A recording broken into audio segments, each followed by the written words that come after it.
All right. Here we are. Last slide. Discussing communication and conflict resolution and organizational behavior. We're going to explore effective communication and managing conflicts, right?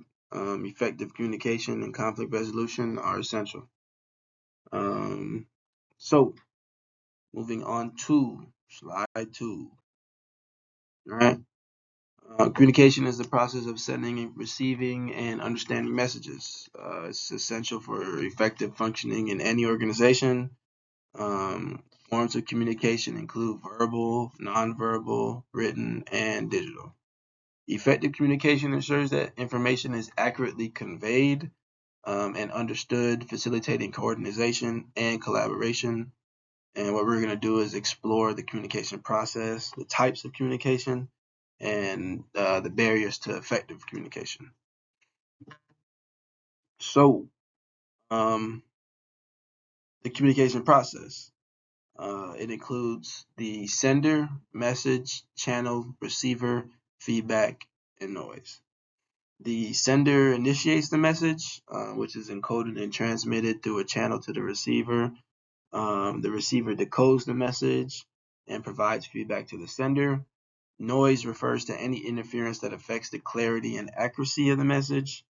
And understanding each step in the process helps in identifying and addressing the potential communication issues, right? And effective communication requires active listening, clear messaging, and proper feedback, right? So, types of communication. Verbal communication involves spoken words, and it's essential to face-to-face interaction. Nonverbal communication is, like body language, facial expressions, gestures, and all of that can like either reinforce or contradict verbal messages, right? So it just depends how you say something, right? I could be the happiest person in the world and say something with a smug on my face, and you think like, oh yeah, there's something wrong with this guy. Like, oh yeah, he's being ignorant, or yeah, just things of that nature, right? And vice versa.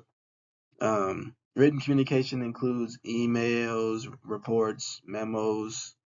It provides a permanent record of information. Digital communication, like instant messaging, texting, video conferencing, FaceTime, right?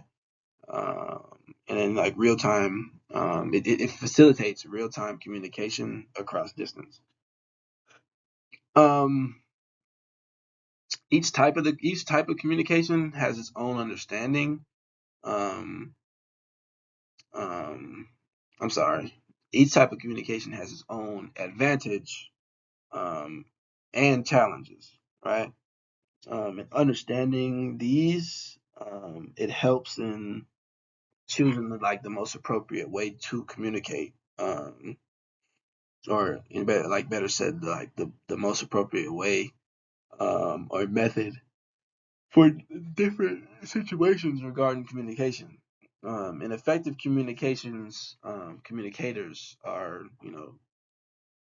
adept, right, at using multiple forms of communication to convey their messages clearly and accurately.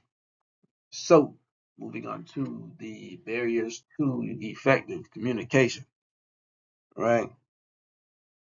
The common barriers include filtering, which is manipulating information, to be more favorable. Selective perception, interpreting like messages based on like personal biases, and information overload, which is just too much information at once. And then once these barriers, um, once you see these barriers, as like when you recognize them, it makes it easier for you to understand them, right? Um, the other barriers are like language differences, emotional interference, and cultural differences. So like if I speak English and you speak Spanish, right? emotional interference, right? So like speaking from an emotional standpoint as opposed to a logical one, right? When trying to communicate, just letting your emotions like take control of situation that it shouldn't take control of, and then just cultural differences. I mean, I could be American, and the expression could be Chinese, and we just have different cultural differences, right? So communication might be a little more difficult because I communicate one way, and I know for a fact they'll be communicating differently because we're from different parts of the world, right?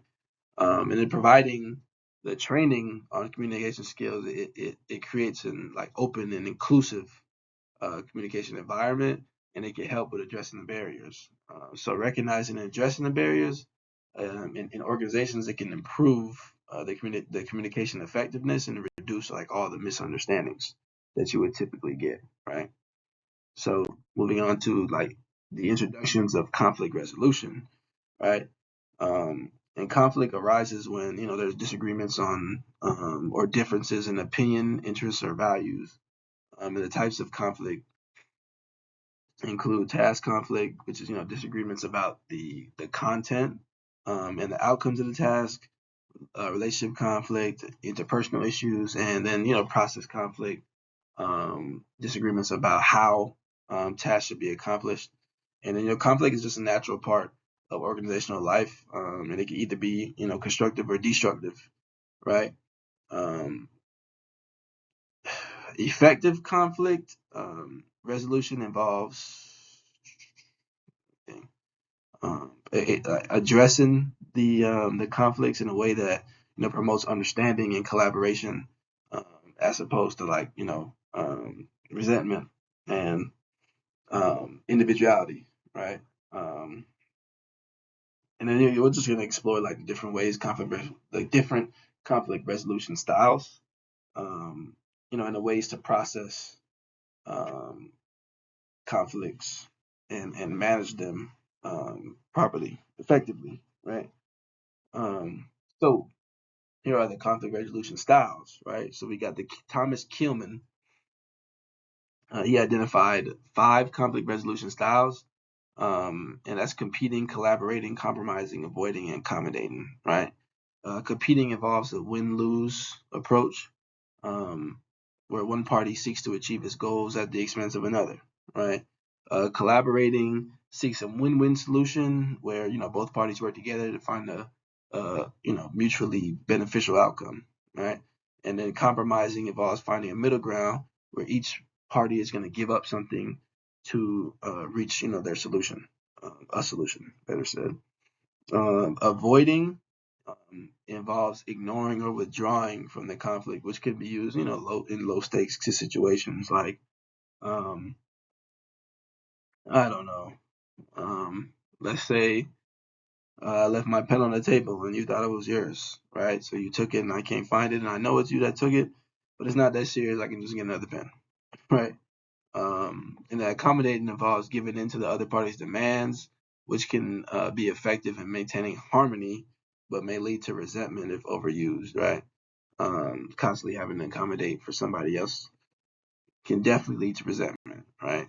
And then just understanding when to use each style is like effective in managing different types of conflict, right? And then you have the conflict resolution process, right? Um, the process involves identifying the conflict, understanding all perspectives, developing solutions, implementing solutions, and then just following up, right? Once you identify the conflict, that means you recognize the issue and the impact on all the parties, right, involved. Understanding all perspectives requires active listening and empathy to appreciate each party's viewpoint, right? So you have to sit down and actually listen. Developing solutions involves brainstorming and evaluating options to find the most effective resolution, and then implementing solutions require just a clear communication and collaboration to put like whatever solution you choose into action. And then following up like ensures that the solution is working and that and it allows for adjustments if needed. And the structured approach to conflict resolution helps in addressing issues effectively and maintaining positive relationships. And then, last but not least, enhancing communication and conflict resolution skills. Um, excuse me. Active listening involves fully focusing on the speaker and understanding the message and responding thoughtfully, right? Empathy involves understanding and sharing others' feelings, and it helps in building rapport and trust, right? Constructive feedback involves providing specific, actionable, and positive feedback to help individuals improve. Negotiation skills involve finding mutually acceptable solutions through discussion and compromise. Um, and mediation techniques involve using a neutral third party to facilitate a resolution between conflicting parties. And developing like these skills enhances communication and conflict resolution, and it leads to more effective teamwork and collaboration. In the end, just effective communication and conflict resolution are just essential for any organization's success. Understanding and applying them can lead to just better collaboration and reduce misunderstandings in like a more positive work environment. Thank you.